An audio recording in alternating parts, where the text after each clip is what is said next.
So இந்த நீங்கள் song அந்த டான்ஸுக்கெலாம் நல்லா ஃபேமஸ் தமிழ்நாட்டில் எல்லாருமே லைக் பண்ண ஆரம்பிச்சிட்டாங்க. ஸோ மெட்ராஸ்காரன்லேயும் அந்த சாங் பயங்கர பவர்ஃபுல்லாக போயிட்டுருக்கு மேட் இது. ஆனால் சாம் சிஎஸ் வந்து அந்த ஆர்டிஎக்ஸ் ஒரு சக்ஸஸ் மீட் வச்சிங்கல்ல, அதுக்கு கூட என்னால் உள்ளே போக முடியல அப்படின்னு சொன்னார். அதே போல் இங்கேயும் சாம் சிஎஸை பார்க்கவே முடியல உங்கள் மெட்ராஸ்காரன் படத்துக்கு. என்ன காரணம்? Why is he not here? But he was there, no, for the last event.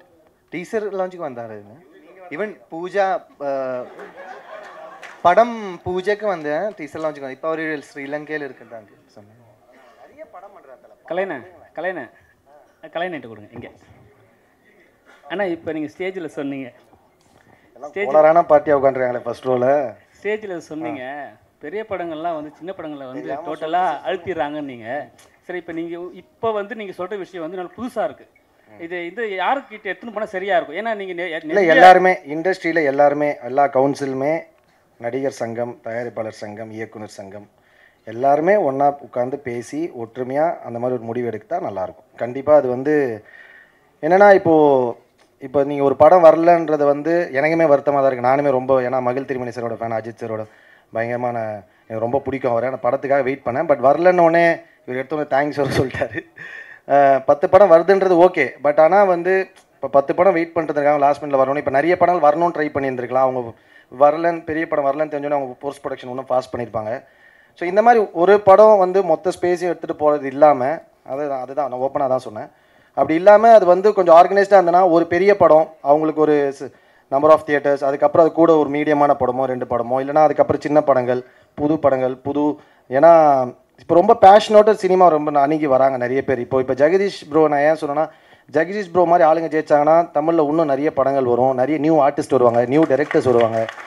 So வந்து வெறுமனே இப்போ பிஸ்னஸ்னு சொல்கிறோம். அதே மாதிரி எடுத்தோன்னே இப்போ ஒரு வேர்டு எடுத்துக்கிறோம் பேன் இண்டியானிரும். ஒரு கதையை நம்ம பண்ணிவிட்டு அந்த கதை முடிவு போனோம் அது பேன் இண்டியாவா இல்லை பேன் வேர்ல்டா அப்படின்றத. அது வந்து இல்லை அங்கே என்ன ஆக போகுதுன்னு தெரியாது. ஸோ கதை நம்ம பண்ணுற கதைகள் இப்போது நம்ம மஞ்சுமல் பாய்ஸ் பண்ணும்போது தமிழ்நாட்டில் இவ்வளோ பிஸ்னஸ் பண்ணணும்னு நினச்சா பண்ணியிருப்பாங்க, கிடையாது. அவங்க அட்டன் பண்ண ஒரு கதையை ரொம்ப சூப்பராக ஆனஸ்ட்டாக பண்ணாங்க. அது ஒரு பெரிய வரவேற்பு இங்கே பெற்றது. அந்த மாதிரி நம்ம ரொம்ப ஜெனுவனாக ஒரு படத்தை லவ் பண்ணி அதை நம்ம பண்ணோன்னா அந்த film will decide what it has to do. அது முடிவு பண்ணும் அது எந்த இடத்துங்களுக்கு போகணுன்னு. ஸோ இவர் மாதிரி வந்தாங்கன்னா நிறைய நியூ டைரக்டர்ஸ் நியூ ஆக்டர்ஸ்லாம் வருவாங்க. அதுக்காக தான் நான் சொன்னேன். தொடர்ச்சியாக வில்லன் கேரக்டரே பண்ணுறீங்க. இல்லைங்க இல்லை என்னென்னா நீங்கள் வந்து வில்லன் கேரக்டர்னா ரொம்ப பவர்ஃபுல்லாக இருக்குது, ஹீரோனா சும்மா அப்படியே லைட்டாக வெறும் ஒரு சாங்ஸ் வச்சு முடிச்சிடறாங்கன்னு சொல்லிட்டு ஒரு தமிழ் சினிமாவில் ஒரு விஷயம் இருக்குது. அது எப்படி பார்க்குறீங்க? எங்கள் சண்டை தாங்க இருக்கிறதுலே கஷ்டம் படத்தில், ஸ்டண்ட்டு தான். அப்படி இல்லை. நான் இன்னொன்று சொல்கிறேன் உங்களுக்கு, இன்னொரு இன்ஃபர்மேஷன் எடுத்துங்க. நான் இதுக்கப்புறம் வந்து ரொம்ப கேரக்டர்ஸ் பண்ண போகிறதில்ல. நான் வந்து அதுக்கு என்னென்னா அதுக்கு ரீசனும் வந்து இங்கே நான் வந்து அது ரொம்ப ஹெல்த்தியாக இல்லைன்றதை ஃபீல் பண்ணுறேன். ஏன்னா வந்து இப்போது நான் கேரக்டர்ஸ் பண்ணுறது ரெடி. ஏன்னா இன்றைக்கி நான் சாப்பிட்ற சாப்பாடு நான் ஒரு பண்ண கேரக்டர் தான் எனக்கு சோறு போட்டுட்ருக்கு. ஸோ அதனால் வந்து அதை நான் மறக்க மாட்டேன். கேரக்டர் ரொம்ப முக்கியமான விஷயந்தான்.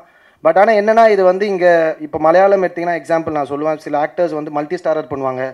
இங்கேயும் இருக்குது, இல்லைன்னு சொல்ல மாட்டேன், ரொம்ப கம்மியாக இருக்குது. மல்டி ஸ்டாரர் பண்ணுவாங்க, திடீர்னு வந்து பார்த்திங்கன்னா ஒரு பெரிய படத்தில் சின்ன ரோல் நடிச்சிருப்பாங்க, நெகட்டிவ் பண்ணுவாங்க. ஆனால் அவங்கள வச்சு ஹீரோவாகவும் 2-3 படம் வரும். இங்கே வந்து என்னென்னா ஒரு படம் நம்ம கேரக்டர் பண்ணிட்டோம், இப்போ இந்த மாதிரி நெகட்டிவ் ரோல்ஸ் பண்ணுறோம் இல்லை பண்ணுறோம், உடனே அதே மாதிரி கூப்பிட்றது. எல்லா படமும் அதே மாதிரி தான். எழுதுறதுக்கு முன்னாடி சாவுன்னு வந்தால் என் பேர் எழுதிடுவாங்கன்னு நினைக்கிறேன்.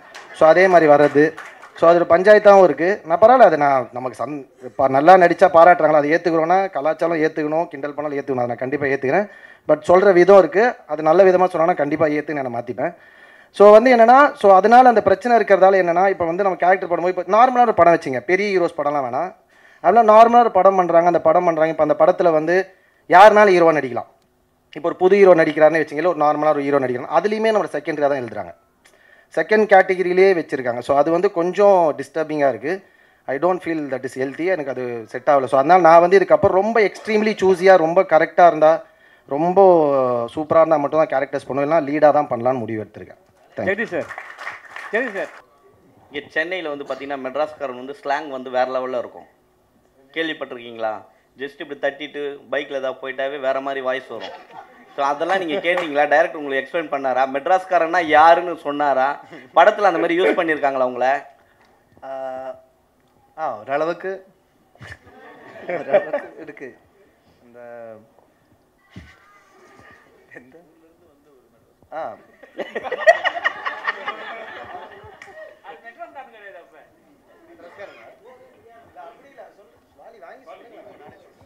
அப்படி இல்லைண்ணே, இப்போ எனக்கு சொந்த ஊர் மெட்ராஸ் கிடையாது, நான் புதுக்கோட்டை. ஆனால் வந்து ஒரு 20 வருஷம் ஆகுது. ஆனால் இப்போவும் நான் என் ஊருக்கு திரும்பி போனேன்னா என்ன மெட்ராஸ்காரன் தான் சொல்லுவாங்க. மெட்ராஸ்காரன் வந்துட்டான், மெட்ராஸ்காரன் கிளம்பிட்டான், இப்படி தான் சொல்லுவாங்க. ஸோ அதுதான் நான் எடுத்துக்கிட்ட ஒரு ஐடென்டிட்டி. இன்னொன்று, சினிமாவில் எப்படி சொல்கிறது, காலங்காலமாக காமிக்கிற அந்த மெட்ராஸ் தமிழுக்குள்ளே நாங்கள் போகல. நீங்களும் நானும் எல்லோரும் பேசுகிற ஒரு வழக்கு தமிழுக்குள்ளே தான் அந்த படம் ட்ராவல் ஆகுது. ஸோ இதுதான் கலைண்ணா.